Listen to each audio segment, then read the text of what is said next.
to the IELTS podcast. Learn from tutors and ex-examiners who are masters of IELTS preparation. Your host, Ben Worthington.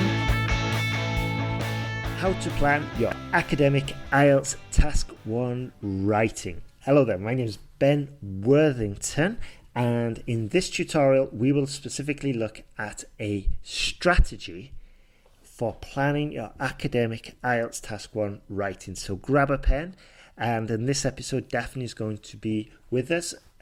Just in case you're sick of my voice, there's somebody who speaks like the Queen with us today. Hello there, Daphne. Hi, Ben. Hi, everyone. What a lovely intro. Thank you, Ben. I'm loving that. Yes, I keep telling my friends that, I've got this amazing new teacher with us, and it must be a relief for the students because I get really paranoid about my accent coming from Yorkshire, England. It's not the standard textbook English accent, whereas Daphne, whereabouts are you from, Daphne? South England, is that right? Absolutely, yes. It's what they call home counties. I don't know where that expression came from, but the home counties are the counties right at the bottom of England, the south of England, yes. Yeah. Right. So the way I speak is normal. I put normal in inverted commas for down here, and Ben for me is from up north. But then for me, I'm from down south. So the geography is important here. Absolutely. By the way, listeners, I don't have a typical Yorkshire accent anymore. That I lost that as soon as I left England because nobody outside of Yorkshire, basically, nobody outside of England can understand a Yorkshire accent normally. But however, some remnants remain, and now it's just a jumbled mix. But anyway, Daphne speaks correct English. We could do a whole podcast, Ben, on different accents, because I was watching a TV program the other day and everyone was from the north of Scotland, and honestly I didn't understand it. I needed subtitles to translate. Absolutely, yeah, absolutely. And this is a good point actually for listeners. It's a good point because it usually takes even native English speakers like Daphne and myself, if we face a new accent that we're not used to, for example, the Scottish accent that Daphne just mentioned, it takes a while to tune in and to adjust your interpretation of the sounds, to tune in and to be able to transform these sounds, which are new sounds, which was existing words pronounced in a new way or a slightly modified way. It takes a while to adjust your frequency, so to speak, and to adapt your ears to this new accent. But once you've done that tuning in period, then most of the time it's plain sailing. That's it. I think sometimes when you feel the listening, sometimes I think IELTS listening is rather underrated, but it's actually quite hard. I thought, you do need those few moments just to tune in, as Ben said, the voice, the intonation, the expression, before you can really focus on exactly the content of what people are saying. Absolutely. Okay, so we're getting a bit off topic, which is something that we tell our students day in, day out to avoid doing, especially for their writing. But anyway, today's tutorial, as I said at the start, is about how to plan your academic IELTS Task 1 writing. So why is a strategy a good idea? I'm playing devil's advocate here for the listeners. So Daphne, could you share that with us, please? Okay, so a strategy is really important. And I know when you come to Academic Task 1, for many people, it is terrifying. If you're not familiar with maths or economics, if this is something you did at school a very long time ago and you were very happy to stop doing it, suddenly you are faced with a graph or a pie chart or a bar chart or a complicated diagram. And this isn't about writing an essay. This is about writing a report.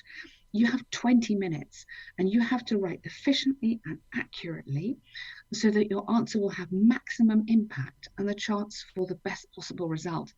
So if you don't plan and if you don't have a careful strategy for this planning, this can be a disaster. You'll miss out key data.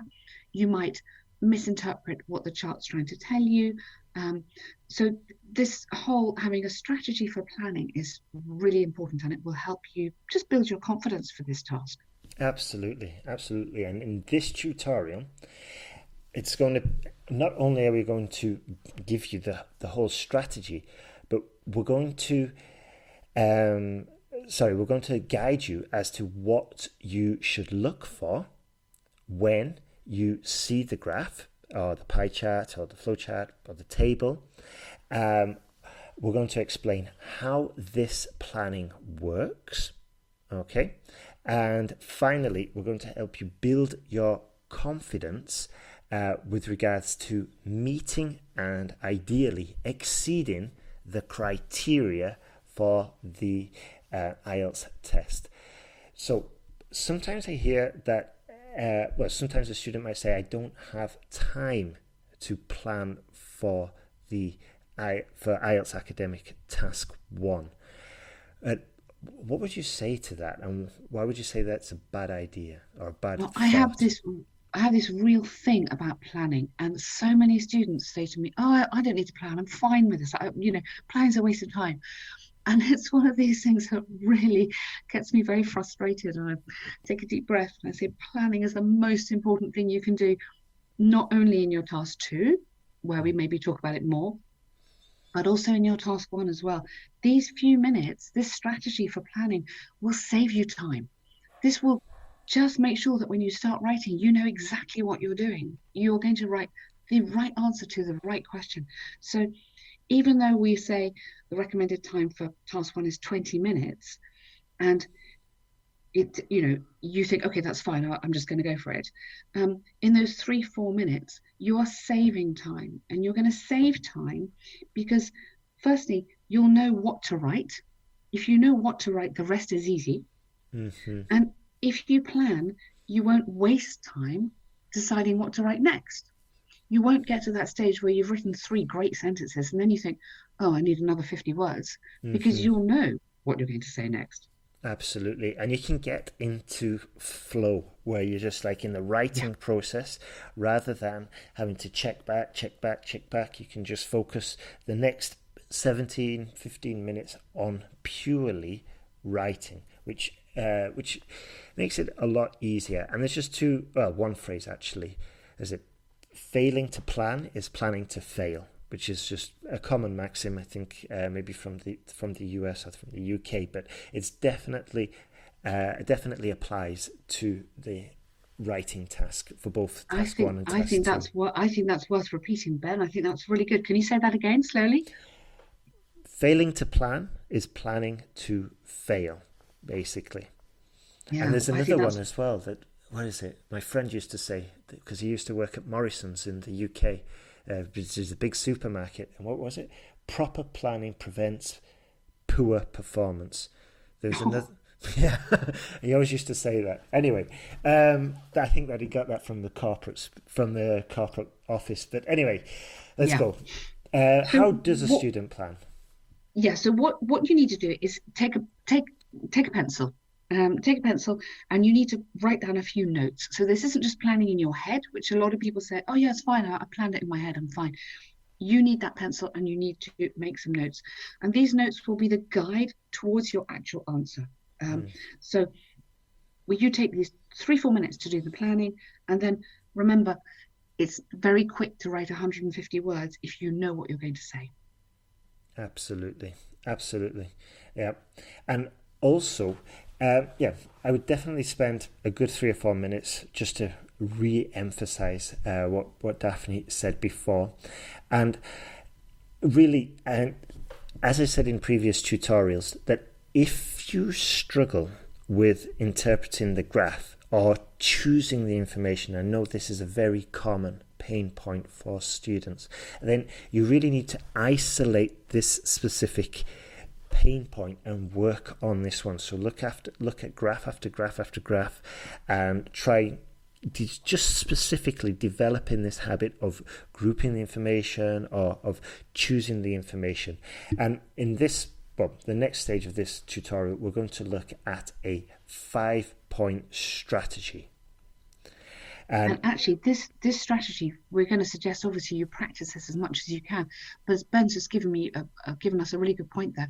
By looking at lots of graphs which appear in the newspapers or The Economist or whatever, you can find these graphs quite easily.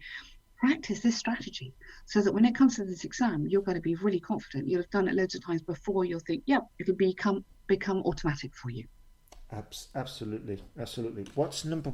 And this is just I'll just emphasize that the look at these, not just IELTS model sample answers for Academic Test 1, but expand your horizon a little bit. So you could go to The Economist daily chart. They've got some amazing writers there. Look at the BBC. Look at, whenever you see a graph, just hone in on that and look at how they've described the data there. Financial Times is another resource that pushes out a lot of graphs on a daily basis. So back to the 5-point strategy. What's number 1 on the strategy? Okay, so if we look at the rubric question, the question format for task 1 is always the same. And you have to summarize the information by selecting and reporting the main features, make comparisons where relevant.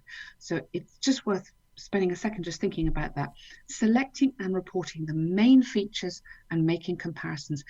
The examiner does not want every single detail of every single thing you can see. Number 1, that's really boring. And number 2, that will not get you good marks on task response, task achievement, because you haven't selected and reported. Exactly. So the first thing of this 5-point strategy is look at the time period and look at the vocabulary. Mm-hmm. So is this a dynamic diagram? So is it changing over time, or is it static, one moment in time? So the way you can tell that obviously is by looking at the years. Is it from 1990 till 2020, for example? Or is it the months in a year? So therefore it's changing over time. Or is it just a pie chart with some data on and you have no idea when it was? This is important because this tells you what tense you're going to use. So are you going to be using the past tense? Are you going to use the present tense if there is no time given? Mm-hmm. Or even if it's going into the future, you may need to use future tense as well. So this is really, really important. So look at the time period and look at the vocabulary. What is the data talking about? Is it student courses? Is it computer owners? Is it travel destinations? By literally thinking about that, you will activate some vocabulary. And you do need a bit of vocabulary for this. Absolutely. 2 points there that I just want to mention. Just going back to the question task, where summarize the information by selecting and reporting the main features. So and make comparisons where relevant. So if just to emphasize what Daphne said, if you have mentioned every single data point in a list form in your task 1 report, then you've selected nothing. So you're not going to you haven't fulfilled the question criteria. Yeah. You've done nothing. All you've done is just regurgitated all the data points into a block of text and made the examiner's life that little bit more boring. If he or she has a boring life. So avoid that. And the second point that I want to mention is that regarding time period and vocabulary, the point that Daphne just made, so many times I see when I'm correcting essays that a student will use the language of change to describe a pie chart. For example, the student will write, geography represented 30% of the subjects chosen. In the following segment, it fell to 12% for economics. And that just doesn't make any sense at all. And it didn't fall. It's just a different segment for a different subject. So there was no change. There was no fall in there. So just be aware that you've got the right language for the right graph. And this is, and one way to just be aware of this and to be certain is to review, as we said at the beginning, to review authentic native English speaker material, such as the Financial Times, the Guardian, the BBC, or whatever. Just review those. And I'd even suggest that they could be slightly better than looking at model essays, because at least then you know it is 100% perfect and it's going to be authentic material rather Absolutely, than... and and I completely agree with all of that, Ben. And it's written by real economists, not just Exactly. students, not just students who are quite good at economics. Maybe they are. Exactly. It's authentic. Yeah, Exactly, and it's been quality checked as well and yeah, proofread, and you'll never see in a million years the Financial Times talking about a pie chart where the segment fell from 32% to yeah, 12%. It's just mm, impossible to happen. Anyway, yeah. let's move on. Step 2, So Daphne. step 2 is step back and look at the big picture. Mm-hmm. So this may seem really obvious, but check how many items are there. So in your pie chart with school subjects, for example, how many subjects are there on this? 6, 7, 9? How many shoe types are there? 2 or 3? Because you need to be able to refer to everything. So check how many items are shown, how many sections, how many segments, how many countries or subjects or cars, or on a line graph, how many lines are there? That's one thing. So is there a common overall pattern throughout the time? Is the data totally erratic with no pattern, or does it start from a low base and all of the trends rise, for example? Or if it's a static picture, obviously you won't be using that kind of language, but just make sure you've understood the data given. So a bit like with the task 2 where we talk about understanding the question, this is the same thing. It's understanding what is this picture about. Mm-hmm. Exactly. And this again is a unique exam skill that, unless you've just come out of university, you probably haven't done this in a long time.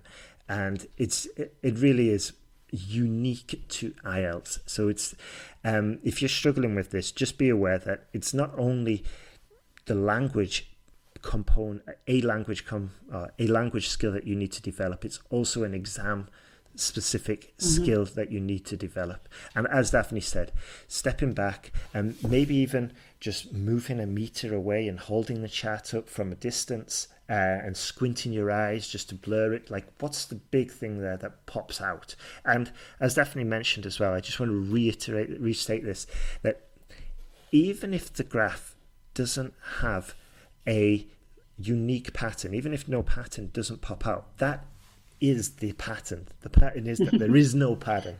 And in the online course, I set horrible charts that clearly don't have a single pattern, just to make the students aware that that is the pattern, that there is no pattern. So it is a little bit tricky. Yeah, I call that one the crazy line graph. And It's horrible, isn't it?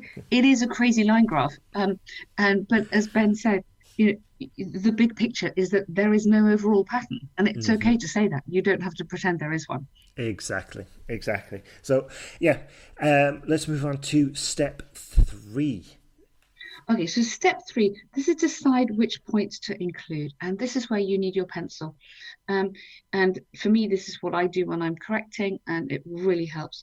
Look at extremes. That's the first thing. Look at extremes. Circle the biggest, the smallest, the highest, the lowest. Those are your extremes. Look at any patterns and write this down, because we're recommending here that you do write a few notes. It's not just the pencil. So you write down, okay, totally crazy, or you write down rising trend, or you write down fluctuations, or you write down overall gradual decline. Some little chunks of words or phrases that you can import from your little notes into your writing when you start. So looking at patterns. Absolutely. Go on, sorry. Looking at changes over time. So is there anything substantial? Is there a particular year where there was an enormous increase? Is there a particular year where there was a dramatic decline? So is there anything there to notice, or is it pretty boring and rather steady? Absolutely. And while you're making notes, if you're doing the paper-based test, then just go crazy. Go, full-on graffiti on that chart, circle things. And a technique to experiment with is to put numbers next to your notes, so that when you are reproducing or transferring your notes into a fully coherent report, you can go through the numbers, and it goes back to what we were saying about getting into the writing state of mind and just keeping in that state while you are producing your report. Exactly. All right. No, you're right. And the one more thing just to add on Mm-hmm. that, to decide, so going back to this idea about selecting and reporting. So during this, when you're deciding the main points to include, you are doing this selection. So you're selecting the extremes, the patterns, changes over time, and then that make comparisons where relevant. You're looking at the differences and the similarities. Mm-hmm. So are there any points in that graph where the lines are following the same trend? Or are there any subjects that have exactly the same amount of votes from students? So what are the things that are similar, and what are the big differences? So I think those are the things that I would be scribbling down, circling, and then scribbling down a few notes very quickly. Absolutely. And now we're going on to step 4, which is also part of the planning process and a very important component to include. And I like this piece of advice because it's going to force the student to incorporate higher level language, and also, if I remember correctly, it does relate directly to the question task about where is it now? Summarize the information by selecting and reporting the main features and make comparisons where relevant. So what's step number 4, Daphne? Yes. So can you see any comparisons? It very much says where relevant. It might not always be possible, but this is how you score the good marks. Yeah. Mm-hmm. You need to look for these comparisons. And as Ben says, that brings you into the most fantastically rich area of vocabulary where you can be using not as dramatic as or 3 times higher than. You have got so many phrases which we've done podcasts on before to help you use this language of comparison. But let's find them. So have a look with your pencil quickly and write this down. It's a fundamental part of the question. And a lot of students forget to even make basic comparisons. Absolutely. Yeah, go on, sorry. Yeah, it's about comparing where relevant. And also very important point to make, you'll lose marks if you do not do this. In order to score well on the task achievement, task response, you need to show that you are making these comparisons where relevant. What could you, off the top of your head, I'm sorry to put you on the spot here, Daphne, but what would make a comparison relevant? That's a good question, Ben, said she, playing for time. I think I'm thinking particularly of a line graph, actually, that I've got in front of me. Mm-hmm. And at one point, there's a steep rise in these charts, in these two lines, but not at the same time. So I could say, for example, popularity of one music site rose dramatically between days 9 and 11, whereas the biggest surge in popularity for the other one was day 11 to 12. So for me, that's relevant because they both have a dramatic rise, but not at the same time. So I'm using that dynamic language, the dramatic surge or the rapid increase, but I'm contrasting it. So I'm saying, while it happens with one on day 9, the other one happens on day 11. Excellent. So using those nice contrasting words, while and whereas, which are just the best words in task 1. Totally agree there. Totally agree. Okay, step 5, final stage. Final stage is organize. So you have Ben says you've made graffiti, you've made lots of pencil marks all over this graph, you've made a few notes, you've numbered your notes, and this is the good bit. We're nearly there. So you're going to organize. So thinking of the structure and coherence. So in the structure of this essay, you need one sentence to paraphrase the information in the question. That links back to the point that you did at the beginning. You had a look to see what was the big picture. So you've got your first sentence, then you've got your overview, which is 1 or 2 sentences to give highlights, not too much technical data. Again, this is the big picture. You know the time period, you know the vocabulary. And then the next 2 paragraphs, you're going to get into this fantastic data that you've already selected in your planning. So the highs and lows, the trends, any dramatic movements, any differences or similarities, and any fantastic comparisons. Excellent. Super point there. Super point. Yeah, this reminds me, actually, I'm just going to go a little bit off topic, about a friend who, it was last year actually, and he was traveling around Central America, and he was in Cuba, he was in Barbados, he was in St. Lucia, and he was telling me about the prices of all the pies there. Yeah. But actually, no, I'll complete this in the next tutorial. I'll complete this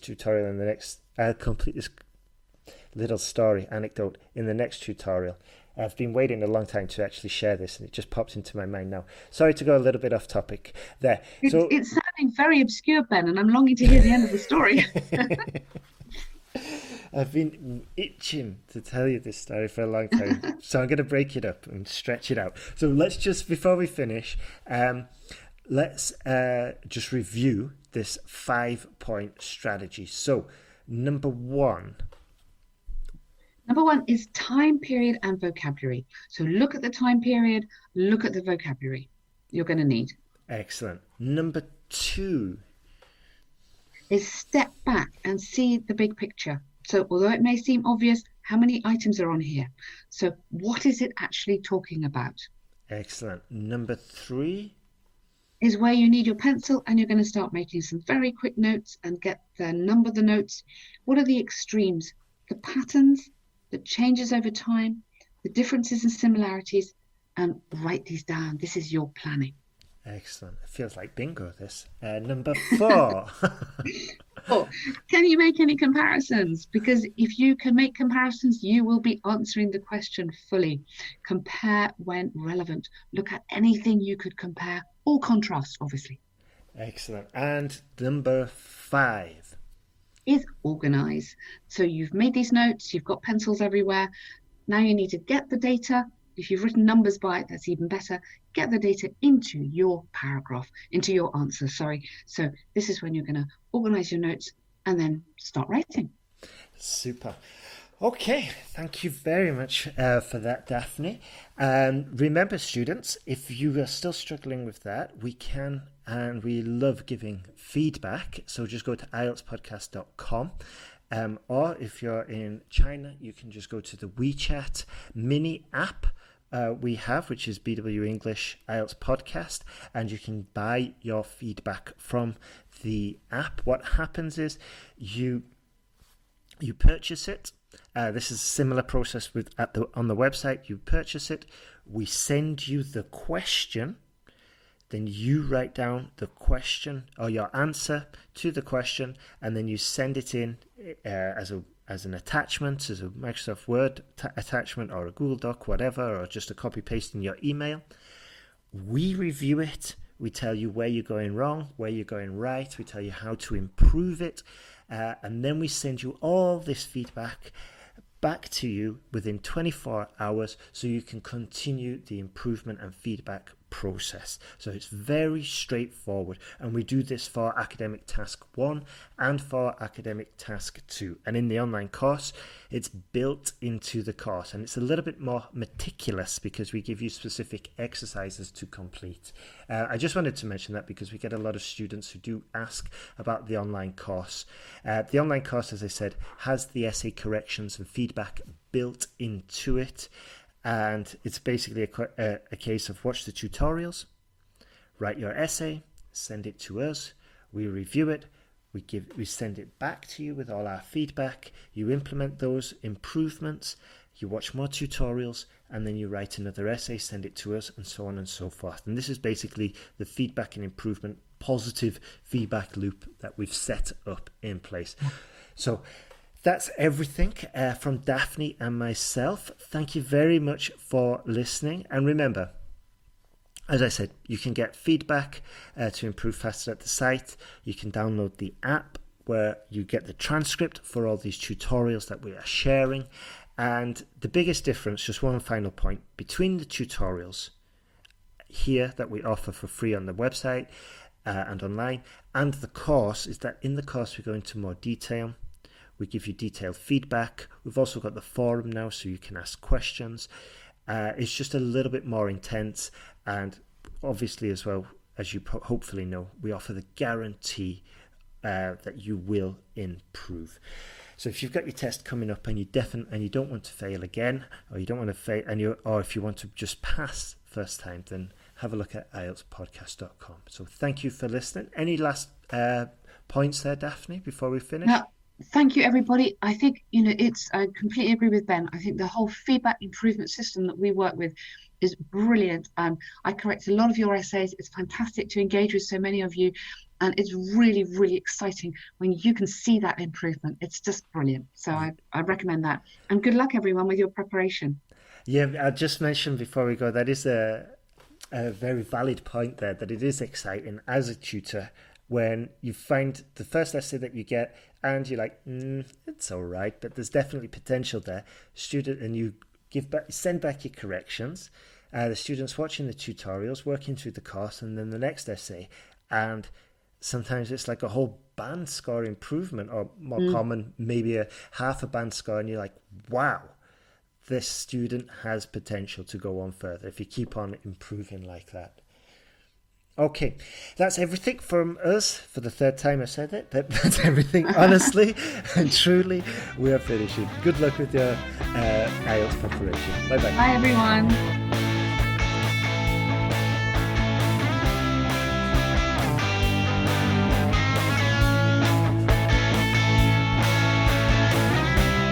Thanks for listening to IELTSPodcast.com.